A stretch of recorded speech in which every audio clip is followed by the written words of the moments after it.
На самом деле мы очень много говорим, у нас очень много слов, когда мы управляем.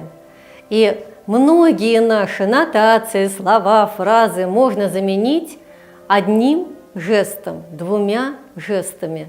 И сотрудники будут понимать вас с полуслова.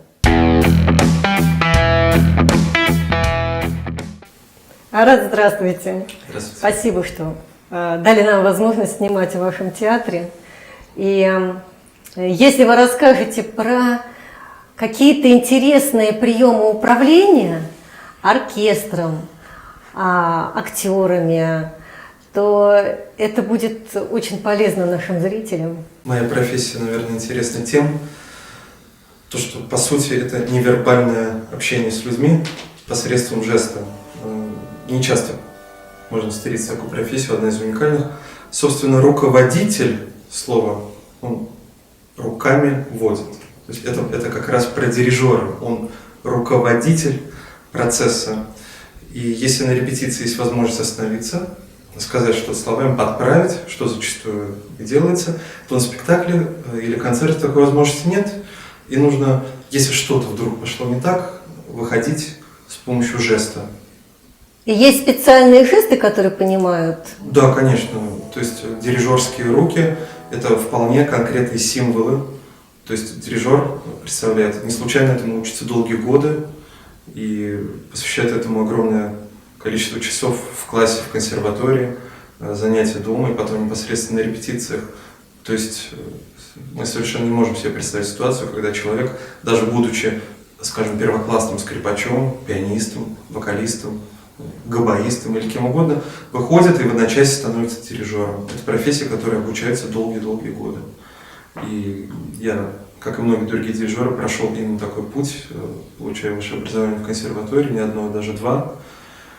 Потому что дирижер – это, в принципе, профессия второй половины жизни. Так как для того, чтобы иметь что-то сказать большому количеству людей, артистам, которые зачастую старше, опытнее тебя и уже могут быть вполне маститыми мастерами своего дела, тебе нужно обладать опытом, познаниями твоей профессии и быть убедительным. То есть, соответственно, без очень серьезной подготовки, пожалуй, невозможен дирижер. А какие два образования? Дирижерско-хоровое отделение, я много лет пел в хоре, я знаю изнутри вокал, владею голосом в той мере, в которой мне было отпущено. И второе образование – это оперно-симфоническое дирижирование в классе Геннадия Рождественского. А вот интересно, а те, кто у вас играет в оркестре, они тоже выучивают все эти невербальные жесты? Эти невербальные жесты, есть определенный ведь, так сказать, перечень, список общепринятых жестов, которым как раз обучают в консерватории. То есть это сетка дирижерская, размером может быть 2/4, может быть 3/4, 4, 6/8, 7/8 и так далее. Все это прописано композитором в нотах. Музыкант видит ноты, предположим, он видит, что размер 4/4. Он видит ноты, в нем расставлены в этих нотах длительности, и по сетке дирижера он понимает, в каком моменте звучания музыки он находится. Это общепринятые. А есть какие-то не общепринятые, вот эти невербальные, если вдруг что-то пошло не так? Я смотрю, что разные дирижеры, они по-разному ведь дирижируют. Абсолютно в этом проявляется творческая индивидуальность дирижера. Да? То есть один дирижер скуп на движение, и тем самым он дает понять артисту то, что каждый его жест обладает определенным весом и важностью. Это один подход. Есть другой подход, когда мы видим дирижеров, которые купаются в этом океане звуки, они делают прекрасные позы, движения. Это тоже это зависит, пожалуй, от индивидуальности. Но если разобраться, во всех этих движениях есть вполне конкретные установленные нормы, которые привыкли понимать музыканты. Ведь не случайно существует множество дирижеров-гастролеров, которые не задерживаются долго в одном коллективе, они ездят по миру, и куда бы они ни приехали, они все понимают. Язык универсален, на нем разговаривают в Китае, в Италии, в России, в Соединенных Штатах Америки, где бы то ни было. Язык управления невербальный получается. Невербальный, конечно, конечно. А можно какие-то примеры невербального управления, когда что-то пошло не так? Ну, допустим, вот не так-то, а какое-то управление Да, музыкантами. есть вполне конкретный жест, который говорит о том, что что-то пошло не так, будь внимателен. Мы иногда встречаем на дороге, есть дорожные знаки, есть такой восклицательный знак, может быть, когда-нибудь вы видели. Так вот, такой восклицательный знак у дирижера — это поднятый вверх указательный палец. Означает, будь внимателен, где-то произошла ошибка, ты должен в этот момент смотреть на меня, чтобы не ошибиться. А дальше уже идет, предпринимаются какие-то меры, которые позволяют восстановить баланс, так скажем. Какие? Ну, это зависит от ситуации. Однажды у меня была такая ситуация, когда я исполнял одну очень сложную современную оперу. И там было два очень похожих места. И певец, у которого была партия «Сумасшедшие трудности», он просто случайно спутал два этих похожих места. Они отстоят друг от друга на расстоянии 10-15 минут. То есть это где-то 20-30 страниц партитуры. И я понимаю, что вместо того, чтобы спеть то, что нужно, он перескочил эти 20 страниц партитуры.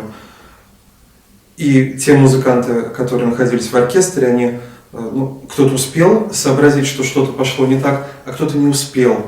И мне пришлось потихонечку по одному музыканту по группе, не останавливая исполнение, вытаскивать им.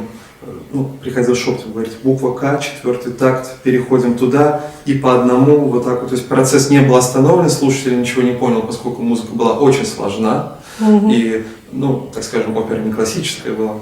Поэтому, если бы в Чайковском это было бы равноценно провалу полному, то здесь в современной опере звучание позволило обойтись минимальной кровью. Если я начну эти жесты показывать здесь, они будут скорее непонятно, неуместно, поскольку жест проистекает из того, что звучит в данный момент. И это может быть сопряжено только со звучанием. Пожалуй, вот именно на репетиции вы можете подснять. Потому что жесты, они не одинаковые. Если вы обращаете на это внимание, то видите, где-то мне нужно обратиться так, а где-то совершенно иначе. То есть они не стандартные, то есть они просто вот на что-то обращают внимание и все, да? Да. То есть каждой динамике звучащей музыки, то есть если музыка звучит тихо, я никогда не начну дирижировать всей рукой и вот с такой большой амплитудой. И наоборот, если музыка звучит громко, я вряд ли буду пользоваться минимальным жестом. Жест, он напрямую говорит о том, что звучит сейчас. Что вы хотите, какую музыку вы сопровождаете, да? Ведь дирижер, по сути, это человек, через которого музыка транслируется в зал. Музыкант отдает музыку мне, я возвращаю ему, и через музыканта она идет к слушателю. То есть сам дирижер по себе не производит ни звуков, и по большому счету, если мы говорим о спектакле в театре, зритель не должен его видеть. То есть это некий такой человек, которого никто не видит, но которым всем управляет. В отличие от любой другой руководящей должности, дирижер, наверное, это один из тех немногих специалистов, который руководит процессом онлайн. Он непосредственно влияет на то, что происходит на сцене сейчас. Режиссер, он проводит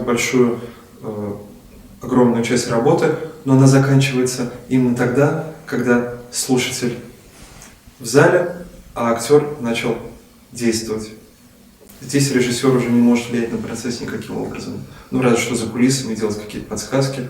А дирижер, он от первой и до последней минуты, он находится в этом процессе. И в этом особенность. Он невидимо управляет. Так и есть. Его можно сравнить с диспетчером, который управляет множеством полетов одновременно, и от которого зависит судьба этих людей. Точно так же в руках дирижера судьба данного спектакля или концерта.